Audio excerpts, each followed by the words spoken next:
Karibuni tena katika darasa huru la Injili. Tuendelee kutafakari mambo muhimu katika imani yetu ya Kikristo na zaidi sana katika wokovu wetu. Masomo haya yanapatikana katika chaneli ya Mwalimu Kimweri TV. Nakaribishwa kusubscribe, kushare, kulike na kucomment. Na somo la leo ni mwendelezo wa somo lililopita, ambapo tulikuwa tunajifunza mambo muhimu yaliyotokea baada ya kuhamishwa kutoka katika ufalme wa giza na kuingizwa katika ufalme wa mwana wa pendo lake. Namuomba Mwalimu Roho Mtakatifu aendelee kutufundisha ili tuweze kuelewa kile ambacho Mungu amekikusudia. Na tunaongozwa na mstari unaotoka katika Wakolosai sura ile ya kwanza mstari wa 13. Neno la Mungu linasema, naye alituokoa katika nguvu za giza, akatuhamisha na kutuingiza katika ufalme wa mwana wa pendo lake.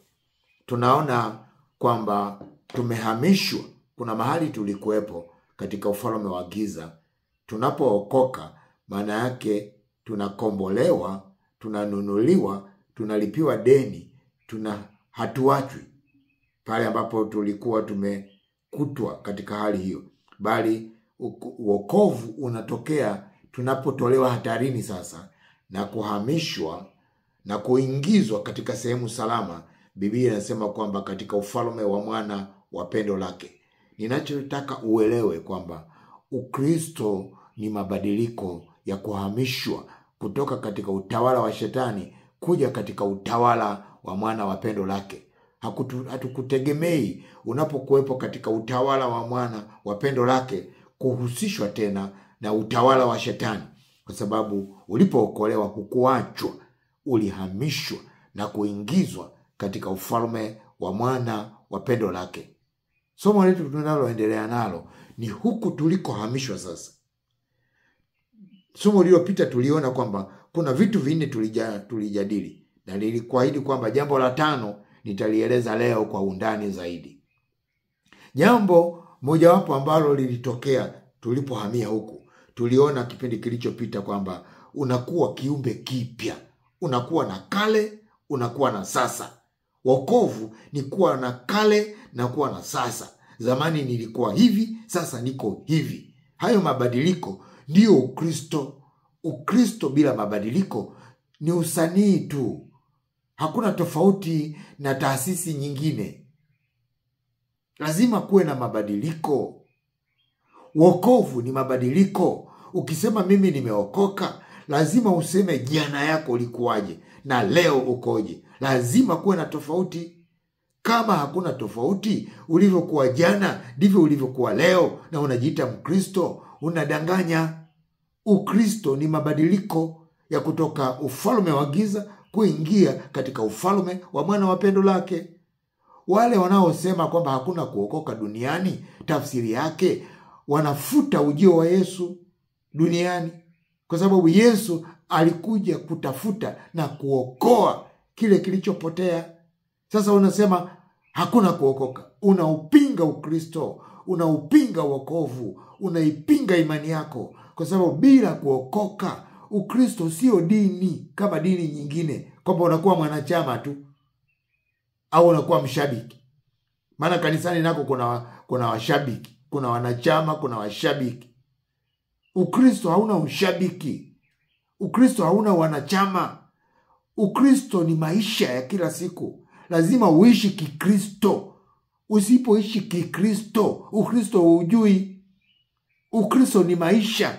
Ndio maana tunarudia na kurudia kwamba Ukristo sio dini, ni maisha ya kila siku. Lazima useme Kikristo, lazima uwaze Kikristo, lazima utende Kikristo. Ukitenda, ukiwaza tofauti, wewe umeukana Ukristo, kwa sababu Ukristo sio dini. Dini ndio mambo mengine ambayo unaweza ukafanya hata bila dhamiri ya ndani. Lakini Ukristo lazima utokee ndani. Utokee ndani ukajidhihirisha nje katika matendo.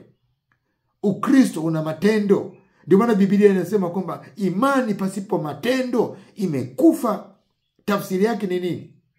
Ni kwamba ile imani lazima itoe matendo yake huku nje. Sio matendo yadhihirishe imani.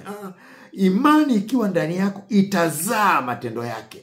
Na matendo ya imani mojawapo ni sala, kuabudu, kumtukuza Mungu, dua, sala, maombezi, kushuhudia habari za wema wa Kristo. Hayo ndiyo matendo ya imani. Yaani ina maana imani ndani yako inazaa matendo. Mungu atujalie tuone jambo la pili ambalo tulijifunza, kwamba unapokuwepo huku unahesabiwa haki bure. Mungu anakuambia you are innocent. Mungu anakuona kama hujawahi kufanya dhambi hata siku moja. Unapokuwepo huku, unapookolewa na kuingia katika ufalme wa mwana wa pendo lake, unahesabiwa haki bure. Ndio maana Yesu alisema haki yenu isipozidi haki ya Mafarisayo, basi hamwezi kuingia mbinguni. Manake haki anayotupa Yesu Kristo ni bora kuliko haki ya Mafarisayo. Kwa sababu haki ya Mafarisayo ilikuwa inapatikana kwa sheria, lakini haki hii tunayopata katika Kristo Yesu tunaipata bure kwa imani. Lakini jambo la pili, la tatu linalotokea ni kuzaliwa mara ya pili. Being born again. Unazaliwa tena. Na hapa ndipo panapotofautisha Ukristo na imani nyingine. Mkristo sio mtu wa kawaida, mlokole sio mtu wa kawaida, kwa sababu amezaliwa mara mbili. Amezaliwa na mama yake na baba yake, moja. Pili, anazaliwa kiroho. Unapookoka unazaliwa kiroho. Nikodemo akamwambia Yesu, napozaliwa mara ya pili, ina maana ninaingia kwenye tumbo la mama yangu tena, hapo natoka tena? Akasema unielewi. Asiyezaliwa kwa maji na kwa neno hawezi. Kwa hiyo Yesu akafafanua kuzaliwa mara ya pili ni nini katika Yohana sura ya 3 mstari wa 3 hadi wa 7. Yesu anafafanua vizuri kabisa. Ulipata nafasi ya kupitia uone jinsi tunavyoweza kuzaliwa mara ya pili. Lakini mwisho, mambo ambayo tulijifunza wiki iliyopita, la 4 ilikuwa unapohamia katika ufalme wa mwana wa pendo lake, unakuwa mwana wa Mungu. Unakuwa mwana wa Mungu. Unakuwa adopted. Unakuwa mwana wa Mungu. Kuwa mwana wa Mungu maana yake ni kupandishwa cheo kutoka kwenye utumwa, unakuwa mwana. Unapandishwa hadhi kutoka kwenye utumwa, unakuwa mwana. Mungu anapotubadilisha, anapotufanya kuwa adopted, kututoa kwenye utumwa na kuwa na sifa ya kuwa mwana, anatupandisha hadhi, anatupa sifa na uhuru wa kumwendea. Na jambo la 5 ambalo tunalijadili leo kwa kina ni mahusiano. Unapohamia huko katika ufalme wa mwana wa pendo lake, mahusiano yanabadilika. Kazi ya msalaba ilikuwa kubwa sana. Bwana Yesu alifanya kazi kubwa sana. Bwana Yesu alifanya mageuzi makubwa sana. Mimi ndio maana nalipenda Agano Jipya. Unajua katika Agano Jipya Mungu ndiye anayetoa sadaka. Katika Agano la Kale mwanadamu ndiye alikuwa anatoa sadaka. Katika Agano Jipya Mungu ndiye anayemtafuta mwanadamu. Amesema nalikuja kutafuta na kuokoa kilichopotea. Agano Jipya Yesu ndiye anayetutafuta. Tafutika ndugu. Tafutika. Katika Agano la Kale anasema mtafuteni Bwana maana anapatikana. Kule tulikuwa wanadamu tuna struggle kumtafuta Mungu. Lakini katika Agano Jipya Yesu ana struggle kukutafuta wewe. Tafutika mpendwa. Katika Agano Jipya Yesu ndiye anayetuita. Katika Yohana 15 anasema sio ninyi mlioniita, bali ni mimi niliyowaita.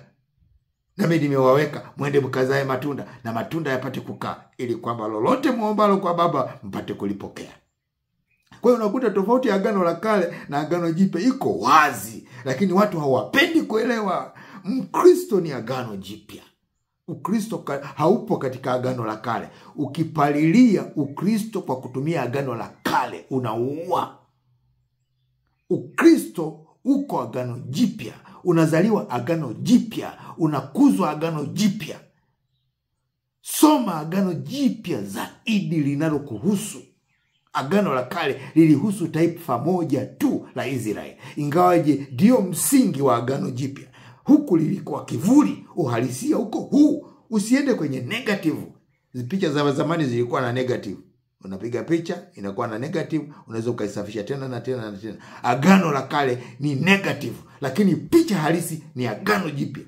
Kwa nini ung'ang'anie negative wakati agano jipya lipo na limesifiwa kwamba ni agano lililo bora zaidi, lina ahadi zilizo bora zaidi, lina mjumbe wa agano aliye bora zaidi, lina kuhani aliye bora zaidi? Unataka nini? Unataka nini? Mungu afanye nini ndipo uelewe? Ukristo ni mabadiliko, na leo tunajifunza hili jambo la 5, kwamba Ukristo ni mabadiliko ya mahusiano. Jambo tunalolipata huko la 5, baada ya kuhamia na kwa ufalme wa mwana wa pendo lake, tunapata kitu kinachoitwa mahusiano. Mungu analeta mahusiano baada ya kuokoka katika wokovu katika Kristo Yesu. Kunatokea mabadiliko makubwa sana ya kimahusiano kati ya mwanadamu na Mungu. Hapa kuna baadhi tu ya mabadiliko ambayo nataka tushare na wewe. Kwa ina maana Ukristo ni mabadiliko. Ukristo ni kupokea mabadiliko. Wokovu ni kukubali kuyapokea mabadiliko. Na mimi nakupa uhakika, nimekubali kuyapokea mabadiliko kwa kazi ya msalaba. Na nikupe mabadiliko machache. Angalia katika mahusiano haya katika agano jipya. Mungu akiwa baba, wewe unakuwa mwana. Unaona haya mahusiano? Mungu katika agano jipya peke yake ndio anapoitwa baba. Katika agano la kale alikuwa anaitwa Mungu wa Ibrahimu, Isaka na Yakobo, Mungu wa baba zetu. Agano la kale. Agano jipya Mungu ni baba yetu, anatujia. Katika agano jipya Mungu ametujia akiwa baba, sisi tunakuwa wana. Unaona hayo mahusiano? Mungu akiwa Bwana wa majeshi, sisi tunakuwa askari wake. Yesu anapokuwa Bwana, sisi tunakuwa watumwa wake, tunaoongozwa na yeye. Yesu anapokuwa mchungaji katika agano jipya, sisi tunakuwa kondoo. Yesu anapokuwa mwokozi, sisi tunakuwa watu wa kuokolewa. Yesu akiwa Kristo, sisi tunakuwa Wakristo. Yeye ni Mkristo, sisi tunakuwa Wakristo. Kristo Mkristo. Yesu anapokuwa mzaliwa wa kwanza, yeye ni ndugu yetu. Mahusiano haya. Kuna mahali Yesu anasema Yesu ni rafiki yetu. Mahusiano haya. Kuna tenzi inasema Yesu kwetu ni rafiki, waambiwa haja pia. Yani Yesu ni rafiki. Katika agano jipya tuna mahusiano mapya. Yesu anakuwa rafiki. Yesu anakuwa mzaliwa wa kwanza. Halafu sisi tunafuata. Yesu anakuwa ni kaka yetu.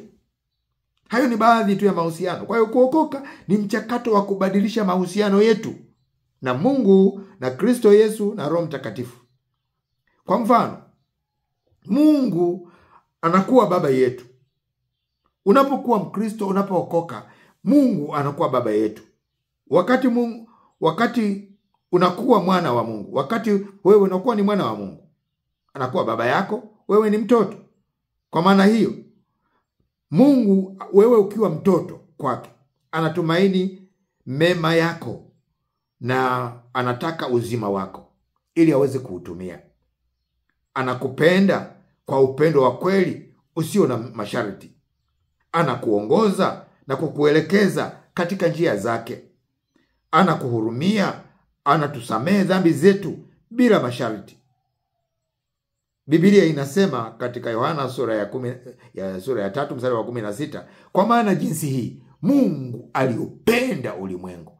Pale ulimwengu alikupenda wewe, alimpenda mwanadamu, akamtoa Yesu kuwa sadaka, afe msalabani, aitoe damu yake, ili atakayemwamini Yesu asipotee, awe na uzima wa milele. Dili lililopo katika agano jipya ni kumwamini Yesu, imani pekee. Katika agano ni makubaliano. Katika agano jipya tumekubaliana nini? Tulikubaliana na Mungu kwamba yeye amlete Yesu Kristo aliyebeba neema na ahadi. Halafu sisi tupande tukaribie huyo Yesu Kristo kwa imani, kuipokea ile neema na ahadi. Kwa hiyo tumekubaliana, yeye Mungu akimleta Yesu mwenye neema na ahadi, sisi tumekubaliana naye tupande kwa imani kuipokea hiyo neema na ahadi. Hatukuambiwa katika Agano Jipya kwamba mkono wa kupokea neema na ahadi ya Mungu ni sheria au Torati. Hapana, haisio hivyo. Mkono katika Agano Jipya la kumpokea Yesu na neema yake na ahadi zake ambazo ni neno, ni imani. Imani ndiyo connection, ndiyo connector. Tuna connect neema ya Mungu kwa imani. Mungu anatoa neema, tunaipokea neema kwa imani, sio kwa Torati, sio kwa sheria, sio kwa kanuni. Ukristo ni neema inayopokelewa kwa imani. Ndiyo maana imani kwanza. Ukristo ni imani, sio sheria, sio matendo ya sheria. Kwa hiyo Mungu Kristo, jambo la pili tunaona Kristo katika mahusiano. Jambo la pili, Yesu alikuja kuwa Bwana na Mwokozi wa maisha yetu.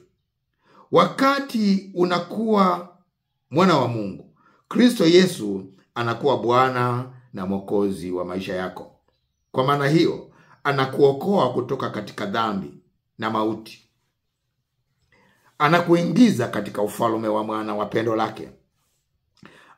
Anakuongoza na kukupa hekima.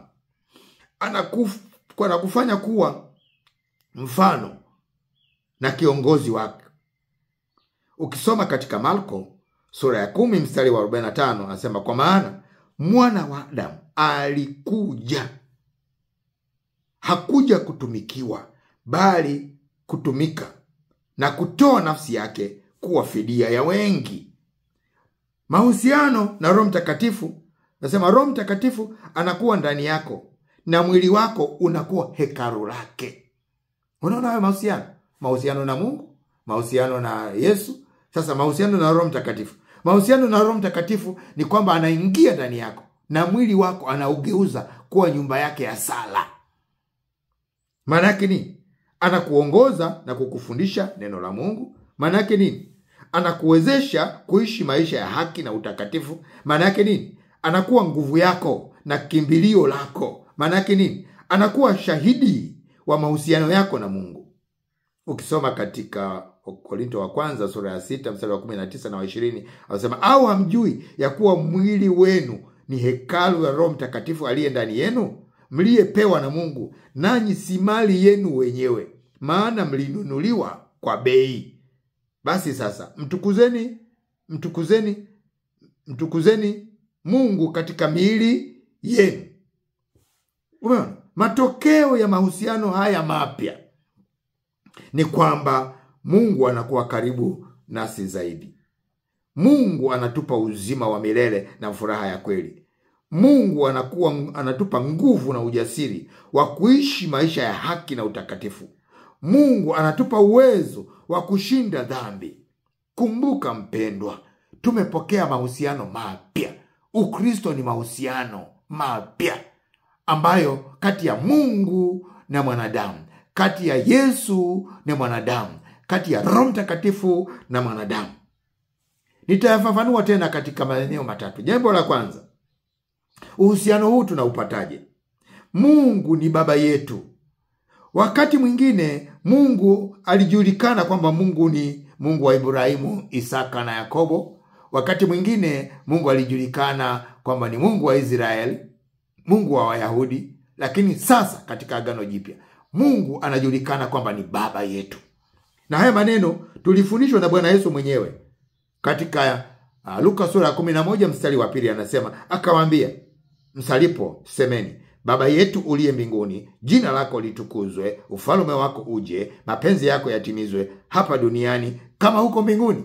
Anasema mnapoomba katika manjia ya mawasiliano, mkitaka maombi yenu yajibiwe, tumieni adresi, tumieni anwani kubwa ya Mungu kama Baba mkimkumbusha kwamba katika Agano Jipya tuna mahusiano mapya. Tumia adresi hiyo, Baba katika jina la Yesu. Ukianza maombi yako ya kusema Baba katika jina la Yesu, unatumia adresi kubwa. Ukisema Baba katika jina la Yesu, ninakuja mbele zako. Tafsiri yake, ukisema Baba katika jina la Yesu, mbingu na nchi zinataharuki. Shetani anatega sikio asikie ni agizo gani utakalolisema atii. Roho Mtakatifu anasikiliza. Malaika wanasikiliza utasema nini. Mungu anasikiliza. Yesu anasikiliza, kwa sababu umetumia anwani kubwa.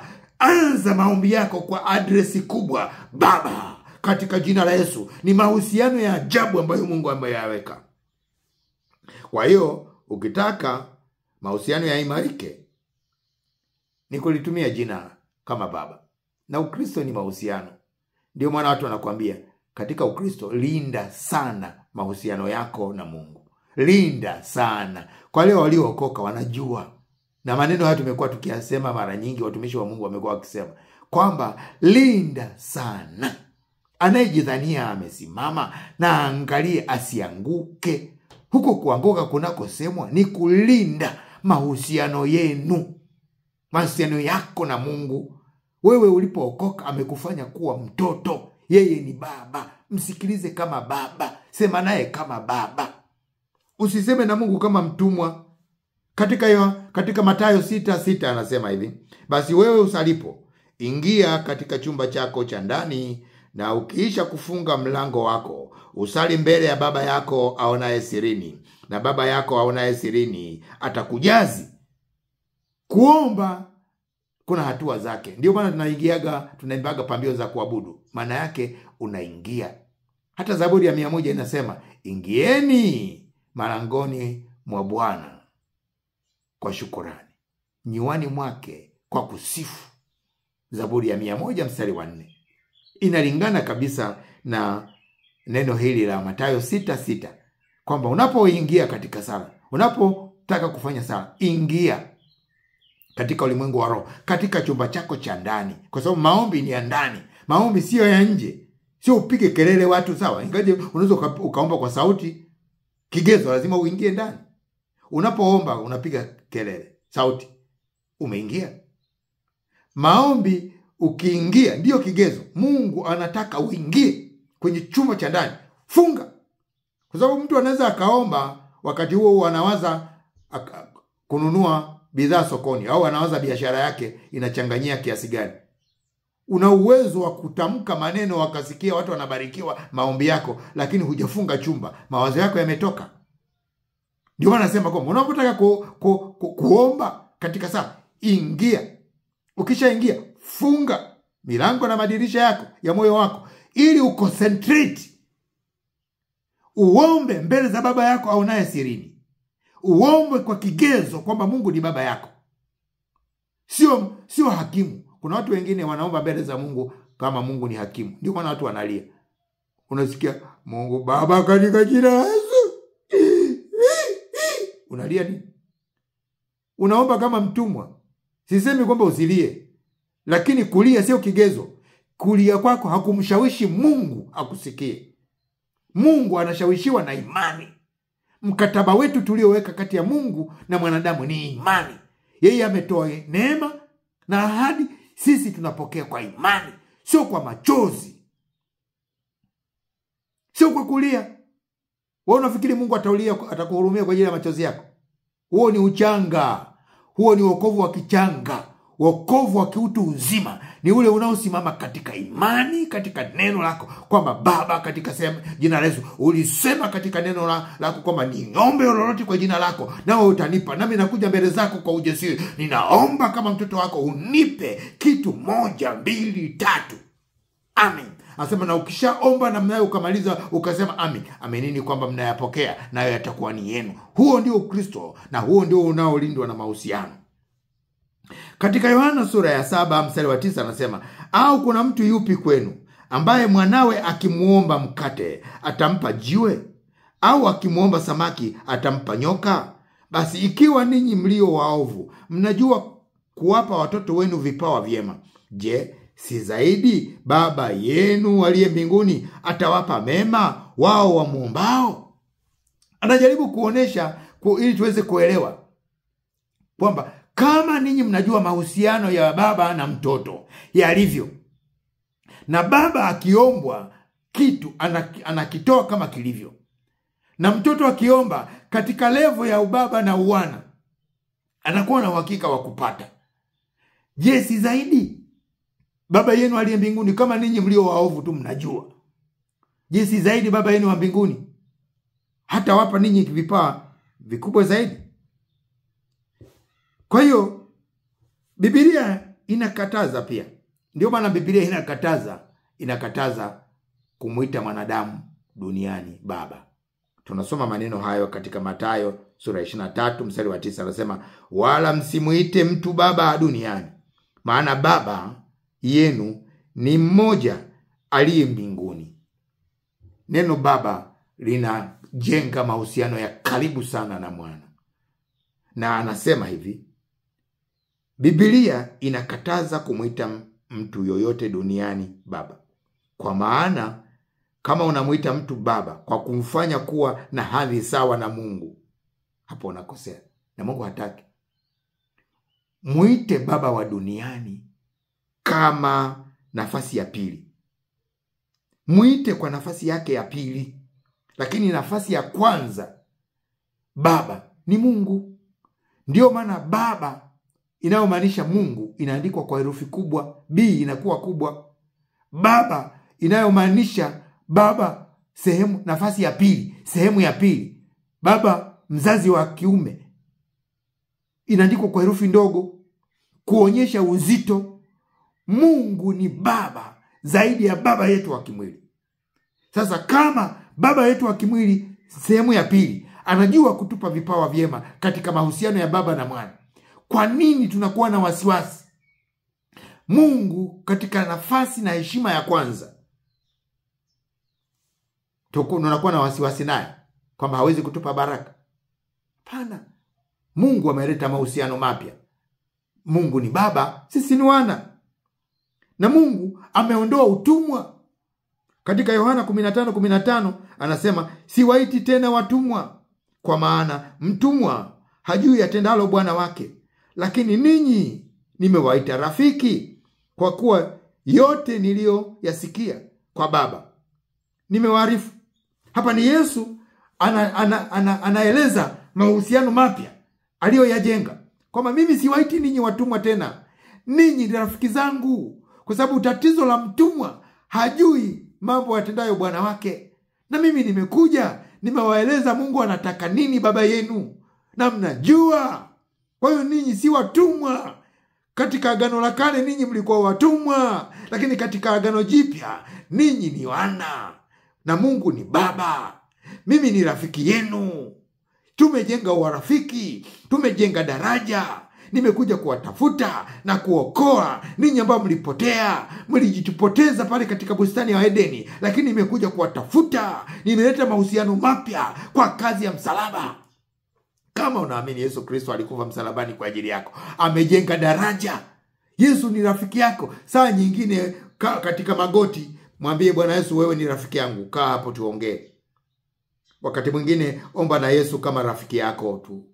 Wakati mwingine omba na Yesu kama ndugu yako tu, kama kaka yako, kama mzaliwa wa kwanza. Biblia inavyosema sisi si watumwa.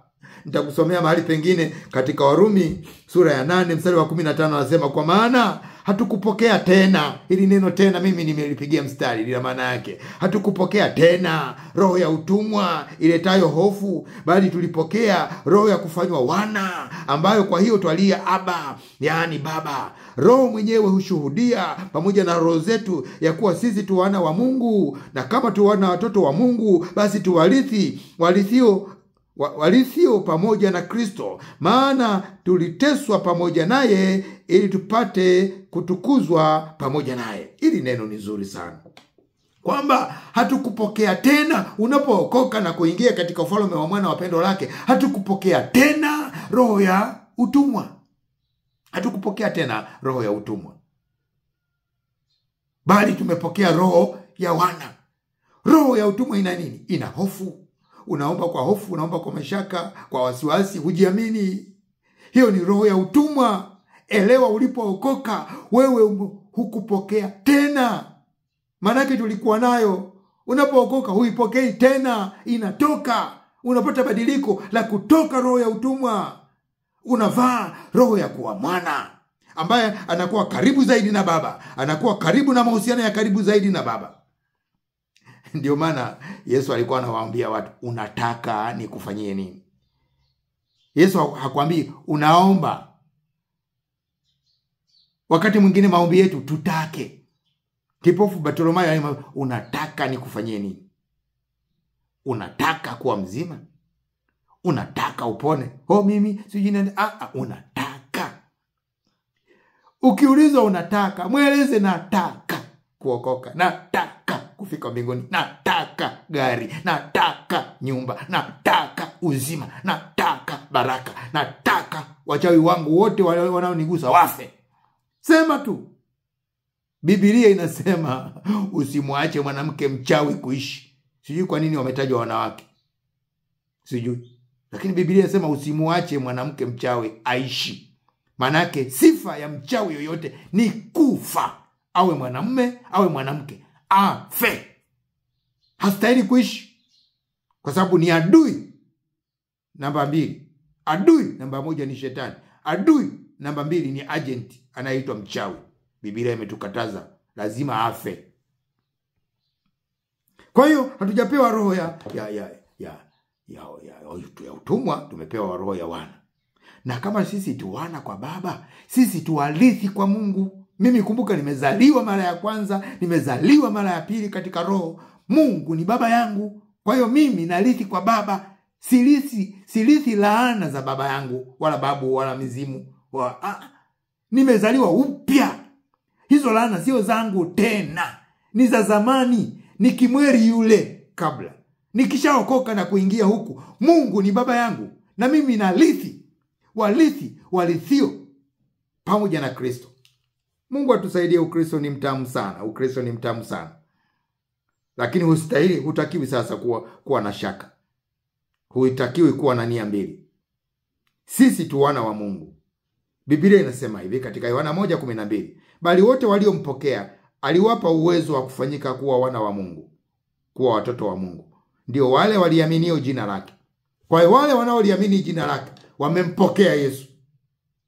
Kama ndivyo kueleza, Mungu amemleta Yesu Kristo aliyebeba neema na ahadi.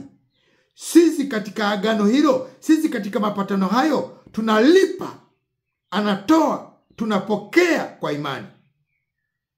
Kama Yesu yupo, ndio maana nasema neema iwaokoaye wanadamu wote imefunuliwa. Manake iko wazi kwa kila mtu, inapokelewa kwa imani. Kuwa na imani na Yesu, kuwa na imani na maandiko, kuwa na imani na Roho Mtakatifu, kuwa na imani na hizo ahadi na kuziishi, unapokea. Hatupokei, ndugu yangu. Ukristo unakuwa butu kwa sababu watu wanapokea imani katika agano jipya kwa Torati, kwa sheria. Huo sio mkono tena wa kupokelea baraka. Sio. Mungu amebadilisha. Mungu kabadilisha kitasa. Wewe unakuja na funguo yako ya zamani, kitafunguka. Kwa taarifa yako kanisa, kuleta agano jipya, Mungu kabadilisha kitasa. Namna ya kwenda kwake na kutoka, kitasa kimebadilika. Utapita wapi? Na mlango ni mmoja. Wewe bado umeshikilia funguo ya zamani. Kweche, utapita. Ukristo ni mabadiliko ya kitasa. Ukristo ni kiriba kipya. Ni lazima utumie divai mpya. Kiriba kipya ukaweka divai ya zamani, haviendi. Mungu atusaidie. Sisi tu wana wa Mungu. Lakini jambo la pili, mahusiano haya yana faida gani? Nikupitishe katika faida 2-3 ya mahusiano haya mapya tunayopata katika agano jipya. Yana faida gani? Faida ya kwanza ni kwamba pazia la hekalu lilipasuka. Kwa maana hiyo, uhusiano na Mungu katika agano jipya ni wa karibu zaidi. Unafikiri kwa nini Yesu alipokata roho pale msalabani, pazia la hekalu likapasuka vipande viwili toka juu hadi chini?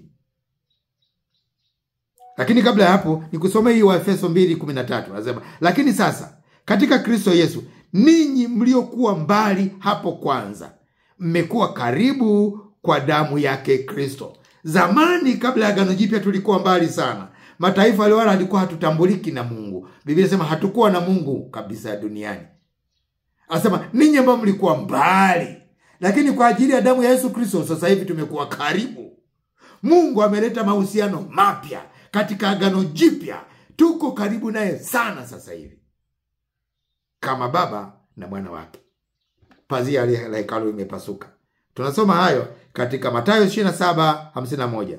Neno la Mungu linasema, na tazama, pazia la hekalu likapasuka vipande viwili kutoka juu hata chini. Nchi ikatetemeka, miamba ikapasuka, makaburi yakafumuka, ikainuka miili mingi ya watakatifu waliolala. Biblia inatueleza mambo mengi sana Bwana Yesu alipokata roho pale msalabani. Mwanaume wa wanaume alipokuwa anakata roho pale msalabani, dunia iliitika. Mambo ya kidini yaliitika kule hekaluni. Kuna pazia ambalo liliwekwa la kutenga patakatifu na patakatifu pa patakatifu, ambapo patakatifu pa patakatifu alikuwa anaingia kuhani mkuu peke yake mara moja kwa mwaka kwa damu ya mwana kondoo asiye na ila. Akizingua tu anaishia huko ndani. Mungu hana utani. Lakini Yesu alipokufa, pazia lile likapasuka vipande viwili toka juu mpaka chini, pakawa wazi. Tafsiri yake, kila mwanadamu yuko huru sasa. Mahusiano yamebadilika. Badala ya mahusiano ya kupitia kwa, kuna mabadiliko. Na kuna watu wengine ni Wakristo lakini bado wanapitia mfumo wa zamani, kupitia kwa nabii, kupitia kwa mtume, kupitia kwa askofu, kupitia kwa mchungaji. Pazia limepasuka ndugu yangu. Sasa hivi unakwenda mwenyewe direct. Sisemi kwamba tusichukuliane mizigo na kuombeana. Lakini wewe kama Mkristo, wewe kama mlokole, una nafasi ya peke yako ya kwenda mbele za Mungu. Wewe kama wewe kama wewe kama Zuberi, wewe kama Joni, wewe kama Ashura. Hapana, sio Ashura. Wewe kama mtakatifu, unayo nafasi mwanadamu kwenda mbele za Mungu kama baba yako na kumwambia, Baba, mimi nina dhambi 1, 2, 3. Naomba unisamehe, unibadilishe. Ninamwamini Yesu Kristo aliyekufa msalabani kwa ajili yangu. Haijalishi ndugu yangu umebatizwa au umefanya nini. Ukimwamini Yesu, ngoma inatiki. Ndio hayo mambo mengine, ubatizo na nini, vitafuata huko baadaye. Lakini kinachotakiwa cha kwanza ni wewe kumwamini Yesu, kulipokea agano. Kumpokea Yesu ni kumwamini Yesu kwamba anaweza, ametenda kwa ajili yangu. Sasa tunaambiwa hapa pazia limepasuka, makaburi na miili mbalimbali imefufuka. Sitaki kwenda huko zaidi. Lakini kupasuka kwa hekalu, pazia la hekalu, kuna maana gani? Kuna maana gani? Maana yake ni kwamba tulitangaziwa upatanisho. Ile kesi, kile kiambaza kilikuchokuwa kinatutenga sisi na Mungu, kimetoka, kimeondolewa, kimepasuka. Sasa tunao uwezo, tunao uhuru, tunayo haki ya kumwendea Mungu katika jina la Yesu. Ndio maana katika Waebrania asema, tutasoma baadaye, kwamba na tukikaribie kiti cha neema kwa ujasiri, tusijihukumu, tusiwe na wasiwasi. Pazia limepasuka, hakuna masharti tena, hakuna torati hapo, hakuna amri 10 uzishike kwanza. Hapana, imani. Ukristo ni imani mpendwa. Katika Wakorinto wa pili sura ya 5 mstari wa 18 anasema hivi, lakini vyote pia vyatoka kwa Mungu aliyetupatanisha sisi na nafsi yake kwa Kristo, naye alitupa huduma ya upatanisho. Yaani Mungu alikuwa ndani ya Kristo akiupatanisha ulimwengu na nafsi yake, asiwahesabie makosa yao wala dhambi yao, naye ametia ndani yetu neno la upatanisho. Basi tu wajumbe kwa ajili ya Kristo, kana kwamba Mungu anasihi kwa vinywa vyetu, twawaomba ninyi kwa ajili ya Kristo, mpatanishwe na Mungu. Yeye asiyejua dhambi alimfanya kuwa dhambi kwa ajili yetu, ili sisi tupate kuwa haki ya Mungu katika yeye. Huu mstari unaongea maneno mazito sana. Pata muda wa kutafakari. Mimi muda wangu umekwenda. Jambo la pili la maana ya pazia kupasuka. Maana yake Mungu anafikika sasa. Zamani Mungu alikuwa kumfikia ni mbinde. Lazima uwe na kuhani, muombezi. Naye lazima ajitakase na kujitakasa kwa maelekezo ya sheria na torati, awe safi. Akizingua tu akaleta usanii, anaishia huko kwa hatoki. Ndio maana walikuwa wanamfunga njuga na kamba, ili kama atazingua Mungu akammaliza huko, njuga utakuwa haisikii. Akitembea nje watu wanasema ngoma bado ipo hai. Nje na njuga. Wakija kuona kimya, wanatumia ile kamba kuvuta, kuutoa ule mwili. Kwa hiyo kuhani ilikuwa lazima afungwe kamba, lazima afungwe njuga. Kwa hakiki kwamba bado yuko hai, ana njuga. Anaenda huko, anazunguka huko kwenye ibada hiyo. Sio anagaragara, sio anafanyaje mimi wala sijui. Lakini mguuni ana kamba. Wakiona kimya, wanavuta ile kamba. Hoya, vipi upo? Hoya. Wakiona kimya, wanavuta ile kamba, wanaenda kuzika. Kwa sababu alikuwa haruhusi mtu yote kuingia. Mahusiano ya agano la kale la Mungu yalikuwa mbali kweli kweli. Lakini sasa ukifumba macho tu ukisema Baba katika jina la Yesu, huyu hapa. Anakusema mwanangu nikusaidie nini? Unamwambia shetani wanazingua. Unamwambia wachawi hawa wanazingua. Unasema watumishi wenzangu kazini wananiroga sana, wananifitini hawa wanazingua hawa. Mungu anachukua jukumu, anawashughulikia. Wewe sio wa kawaida. Ukristo sio wa kawaida. Ndio maana watu wengi waliookoka, watu wengine wanaita wachawi kwa sababu wanawaloga hawafi. Wanawaweka kwenye kalenda za kufa hawafi. Wanaweza kateseka tu siku 2-3 lakini kufa hakuna. Mtu aliyeokoka anakufa kwa ratiba ya Mungu, anakufa kwa kalenda ya Mungu.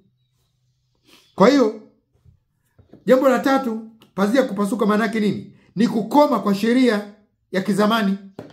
Sijui kwa nini kanisa watu waelewe hiki kitu. Pazia kupasuka, vipande viwili toka juu hadi chini. Maana yake Torati imekwisha. Sheria imekwisha. Badala yake inaandikwa ndani. Ukisoma katika Yeremia 31 mstari wa 32, anasema lile agano walilivunja. Lilishavunjwa lile agano la zamani. Na Mungu anatangaza agano jipya pale. Kuanzia mstari wa 31, anatangaza agano jipya. Anaendelea 32, 33. Anasema katika agano hili ninalowapa agano jipya, sitafanya kwa mfano wa agano lile. Sitafanya. Kwa sababu sheria zangu, amri zangu nitaziandika ndani. Hakuna mtu atakayemwambia mwenzake mjue Bwana. Hakuna atakayemfundisha mtu, kwa sababu kila mtu atanijua kutoka ndani. Agano jipya ndio bora yake. Sheria zinafumuka kutoka ndani. Wala unahitaji kuzishika. Ziko ndani. Huku unatakiwa uishi kwa imani na neema, lakini sheria ziko huku. Zinakwambia tu kwamba hapo sio sawa. Soma Warumi sura ya 2 utaelewa jinsi sheria zinavyofanya kazi ndani. Kwa hiyo kupasuka kwa hekalu, pazia la hekalu, mwanadamu anaweza kumfikia Mungu moja kwa moja bila kupitia kwa. Mwanadamu anapata upatanisho kati ya Mungu na mwanadamu. Lakini kupasuka kwa pazia la hekalu, sheria za kizamani zimekoma. Na Yesu Kristo ndiye sadaka ya mwisho.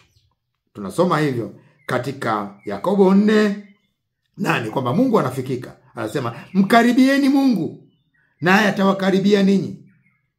Itakaseni mikono yenu enyi watu wenye dhambi, na kuisafisha mioyo yenu enyi wenye nia mbili. Mungu hataki watu wenye nia mbili, hataki kabisa. Kwa hiyo tunakaribishwa kumkaribia. Katika Mathayo sura ya 11 mstari wa 28 anasema njoni kwangu ninyi nyote. Yesu anasema njoni kwangu ninyi nyote msumbukao na wenye kulemewa na mizigo, nami nitawapumzisha. Kuna ahadi kubwa nzuri. Yesu anaita. Yesu anaita katika Agano Jipya. Yesu anaita, kazi yako wewe ni kuitika. Katika Ufunuo sura 3 anasema, tazama anasimama mlangoni nabisha, mtu akisikia sauti yake na kufungua mlango, nitaingia kwake.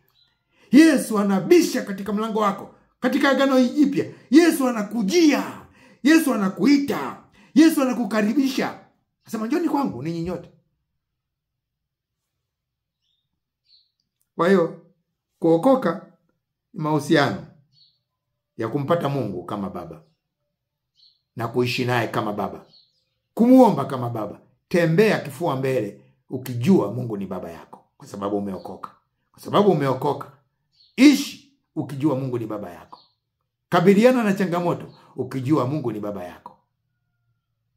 Pambana, ishi, nenda kanisani ukijua Mungu ni Baba yako. Rudi kutoka kanisani ukijua Mungu ni Baba yako. Yesu Kristo ni mwana kondoo. Yesu Kristo ni kaka yako. Yesu Kristo anasema, ukiniamini mimi na Baba yangu tutakuja na kuweka makao. Fikiria, Mungu anaamua kuacha makao yake mbinguni, anakuja kukaa kwako. Ni heshima kubwa sana, ni mahusiano makubwa mno.